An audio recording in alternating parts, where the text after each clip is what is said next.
आज इनफैक्ट कई सारी खबरें हैं और कई सारे स्टॉक्स हैं जिस पर फोकस रहने वाला है। तो शुरुआत पहले खबरों के साथ करते हैं। गेल के लिए एक अपडेट आया है। ऑफ कोर्स नंबर्स हम सब ने देख लिए, लेकिन कुछ दो तीन चीज़ें हैं जो इनफैक्ट मैनेजमेंट कॉल में सामने निकल कर आई। सबसे पहले कंपनी ने साफ कह दिया है कि जो दो इनकी गैस पाइपलाइन है जिनको अलग से ये लिस्ट करने का एक अलग बिजनेस यूनिट बनाने का प्लान था और उसके बाद इवेंचुअल लिस्टिंग होती, अब दरअसल प्लान में थोड़ा सा बदलाव आया है। ये दरअसल अपनी गैस पाइपलाइन प्रोजेक्ट्स को एक इंफ्रास्ट्रक्चर इन्वेस्टमेंट ट्रस्ट के तौर पर लिस्ट करते हुए दिखाई देंगे।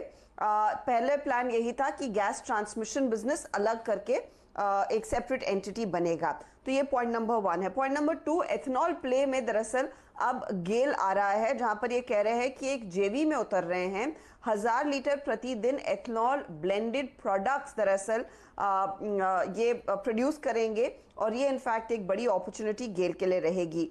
गेल ने इनफैक्ट ये भी कहा है कि वो अपने रिन्यूएबल पोर्टफोलियो में और मजबूती लाने वाले हैं।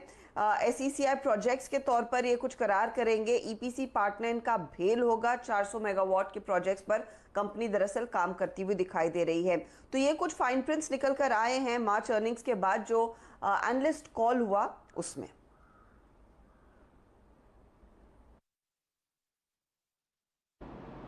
ओके, अगर आप देखें तो ये कुछ फाइन प्रिंट्स थे कल एनालिस्ट कॉल के। कल याद रखिएगा नंबर्स के बाद इस स्टॉक में डिप आया था और कल का जरा इंट्राडे चार्ट लेके आइएगा। वो डिप जो था वो काफ़ी सिवियर था। टेलो के आसपास तो नहीं, लेकिन हाँ टेंडेमा पे क्लोज हुआ। लेकिन कल की गिरावट जो थी थोड़े वॉल्यूम्स के साथ थी। हाशिदा ने हालांकि जो अगर आप देखें कमेंट्री दी है अभी यहाँ पर, उसमें एथेनॉल वेंचर एक इंपॉर्टेंट अगर आप देखें खबर है आज के लिए। एक काम करते हैं, इस पर एक टेक्निकल राय ले लेते हैं और उसके बाद आगे बढ़ेंगे। मानस जी, आप कैसे अप्रोच करेंगे गेल को? I mean somebody who is holding long, I mean बहुत वॉल्यूम्स के साथ इसमें गिरावट आई। आज थोड़ी सी अगर आप देखें एक पॉजिटिव कमेंट न्यूज़ भी है इस स्टॉक में। 157 इसका 20 डेमा है। कैसे अप्रोच करेंगे आप इस स्टॉक को जो लॉन्ग कर रहा है, और स्ट्रेंथ कहां पर इस स्टॉक में आएगी? देखिए, अगर हम रिसेंटली देखें तो करीब करीब 25-30 रुपए का अप्रूव देखने को मिला। कल प्रॉफिट बुकिंग देखने को मिली और कैंडलस्टिक चार्ट पे इवनिंग स्टार पैटर्न बना है, जो दर्शाता है कि हाई लेवल पे 170 रुपए के आसपास एक रेजिस्टेंस बना हुआ है।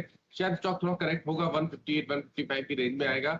लेकिन जब हम अंडरटोन की बात करते हैं, जब मेन ट्रेंड की बात करते हैं, तो वो तो अभी पॉजिटिव बना हुआ है। मेरे हिसाब से गिरावट पे खरीदारी करनी चाहिए।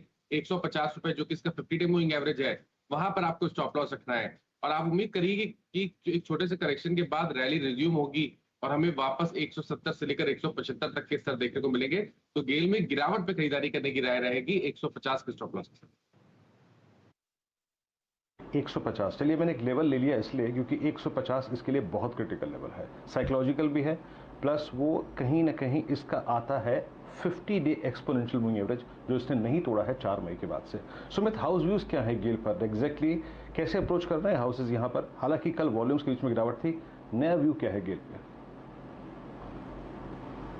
देख, गेल पे दो तरह के व्यूज़ हैं। एक व्यू तो 150 का ही टारगेट दे रहा है जेफरीज की तरफ से होल्ड रेटिंग के साथ है, लेकिन दूसरा जो बुलिश व्यू है वो JP मॉर्गन का है और करीब करीब 200 रुपए के टारगेट्स वो यहाँ पर देख रहे हैं। दोनों के अगर व्यूज़ की बात करें तो नंबर्स वाइज तो दोनों मान रहे हैं कि नंबर्स तो बेटर साइड पे आते हुए दिखाई पड़े थे। और गोइंग फॉरवर्ड जिस तरह के ऑयल के प्राइसेस का मूव है वो शायद फर्दर अर्निंग्स को और सपोर्ट करता हुआ दिखाई पड़ेगा।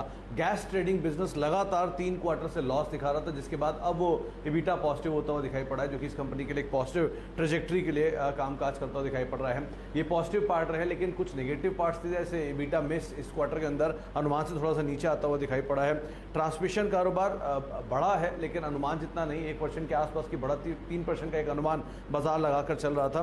और यहाँ पर भी ब्रोकरेज यही मान रहे हैं कि पेटकेम बिजनेस जो है वहाँ पर एक सरप्राइज जरूर देखने को मिला। रियलाइजेशन फ्रंट पर भी एक सरप्राइज आता हुआ दिखाई पड़ा है। तो दो तरफ बटे हुए हैं ब्रोकरेज हाउसेस। लोअर एंड पर करीब 150 रुपये और अपर एंड पे करीब करीब 200 रुपये के आसपास के टारगेट्स आते हुए दिखाई पड़ रहे हैं। आपके पास गैस अथॉरिटी पर आपको खासी नज़र रखनी है। ये काउंटर ने जो नतीजे थे वो कल अनुमान से बेहतर थे, लेकिन यूँ समझिए कि मूड माहौल आपको बिकवाली की तरफ दिखा, तो यहाँ पर आपने अच्छी मुनाफा वसूली दिखी, लेकिन ये काउंटर बाय ऑन डिप्स वाला ही है।